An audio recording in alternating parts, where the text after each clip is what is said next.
This article is part of the race/related newsletter. You can sign up here to have it delivered weekly to your inbox. She grew up a tomboy in suburban Chicago, a fan of Hot Wheels, baseball cards, and Blackhawks hockey. So when her two brothers tossed a football in the family's half-acre backyard one day, Amy Roost insisted on playing. They said no, she begged, and one of them whipped the ball at her so hard that it sent her to the ground in tears. Our other sister was a real girl, one of the boys blurted out. The comment left Amy, about 8 at the time, dumbfounded. There was no other sister, or so she thought. She raced inside, found her mother smoking at the Eames tulip table in the kitchen, and told her what her brother Bobby had said. "Is it true that you had a daughter before me?" asked Amy, who, like her brothers, was adopted at birth. Marge Sandberg slowly blotted out her cigarette in an ashtray. "Listen carefully," Amy recalled her mother saying, "because I'm only going to tell you the story once." It was around 1970 in Deerfield, Ill, and Ms. Sandberg told her youngest child a closely guarded secret about a choice the family had made, one fueled by the racial tensions of the era, that sent a black girl and the white girl that took her place on diverging paths. Decades later, the journeys of the two women tell a nuanced story of race in America, one that complicates easy assumptions about white privilege and black hardship. Lives take unexpected twists and turns, this family story suggests, no matter the race of those involved. And years later, it is not easy to figure out the role of race when looking for lessons learned. It all started in 1959 when a developer bought a plot of land in Deerfield to build 51 homes.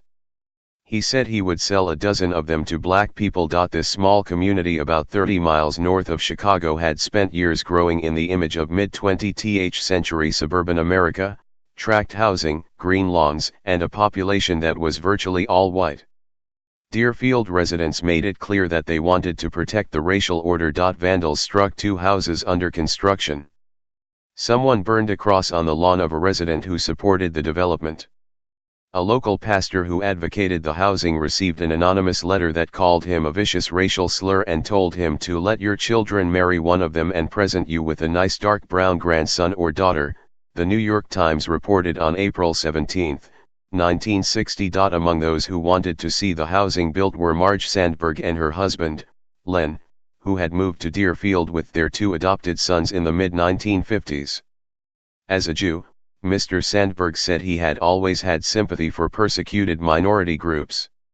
Ms. Sandberg joined a local group that supported the development. But the efforts to get the homes built were unsuccessful.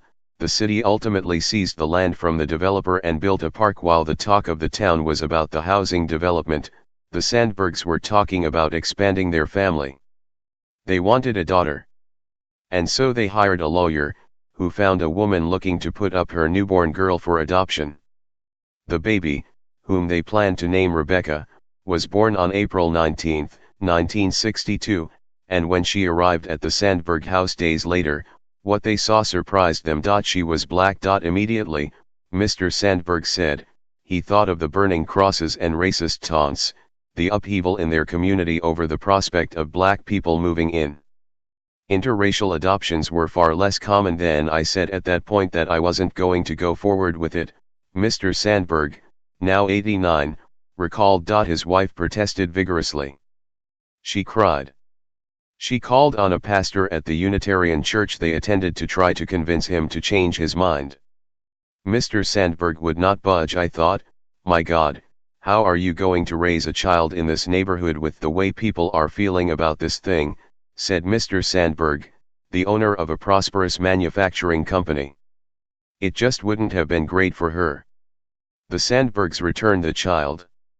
A few months later, they adopted a newborn white girl and named her Amy. Even as the Sandbergs moved on, the impact of what they did lingered.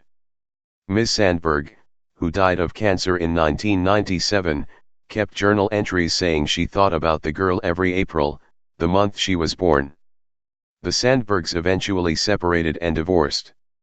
The family almost never talked about what had happened. But Ms. Roost began thinking about the family secret again in 2012, after Trayvon Martin, a black teenager, was killed by a neighborhood watchman in Florida, setting off a national conversation about racial disparities in America. Ms. Roost wondered if the girl her parents had sent back had ended up on the short end of the country's racial divide. Ms. Roost, now 55, had graduated from George Washington University with a degree in political science, and worked as a press aide on Capitol Hill, as a university administrator, and as a grant writer for nonprofit organizations. She became a freelance journalist, and, using her reporting skills, set out to find the woman her parents had given up. Ms. Roost documented the search for a story that will air on WNYC Snap Judgment Podcast. Ms. Roost dug through Illinois adoption and birth records and searched the internet, eventually finding the woman, Angel Kimberly Smith. It was 2015, and Ms. Roost called Ms. Smith, nervous about what she might say. The conversation did not go as Ms. Roost had imagined. She was really cool about it, Ms. Roost said. That's because after the Sandbergs had given her up, Ms. Smith had landed with a loving couple, Harry and Ruth Smith, who were black. Her father ran a stationery store. He also was heavily involved in an underground lottery, with tentacles that extended into the city's political and organized crime worlds, she said. Her mother was a homemaker. Her upbringing, Ms. Smith said, was comfortable and loving in a solid, black middle-class neighborhood on Chicago's South Side. She attended a private grammar school. But tragedy struck when Harry Smith died of a heart attack when his daughter was just 8. Ms. Smith and her mother endured. Her mother ran the stationery store, she said, and neighbors treated them like family. I was raised by people that really loved me and really wanted me, said Ms. Smith, now 55. As she entered adulthood, Ms. Smith moved to Los Angeles, lured by the prospect of a glamorous life. Instead, she found trouble. In spite of her stable home life, Ms. Smith said she was sucked into freewheeling circles in which drugs were common. She became addicted to cocaine, she said, and became homeless and was incarcerated for burglary. She had 4 children, 2 of them while living on the streets, and lost custody of all of them. Ms. Smith eventually pulled her life back together. She earned an associate degree, started working on bachelor's and master's degrees online, and worked as a counselor. By 2007, all of her children were back in her life. She wanted to learn more about who she was, so she searched for her biological parents, listed as Neil Gordon and Juanita Green on her birth certificate, but never found them. But life had taken so many twists and turns that by the time she heard from Ms. Roost, she felt she could handle anything. She greeted the news that she had been given up by a white family by telling Ms. Roost that she held no hard feelings, and would not have wanted to be raised by white parents in a white neighborhood. Over time, the two women built a relationship, discussing the good and the bad places that life had taken them. They talked openly about whether they had traveled stereotypical racial trajectories, the white girl soaring to success with the support of a wealthy, white family, the black girl struggling in despair. That jaded narrative, it turned out, was far from the reality. Ms. Smith wondered whether she actually would have been worse off had the Sandbergs kept her. The way she saw it, Ms. Smith said, race never felt like much of a determining factor in her life. She went to school with white children and enjoyed some of the same benefits as white people, from her education to her family's vacation home.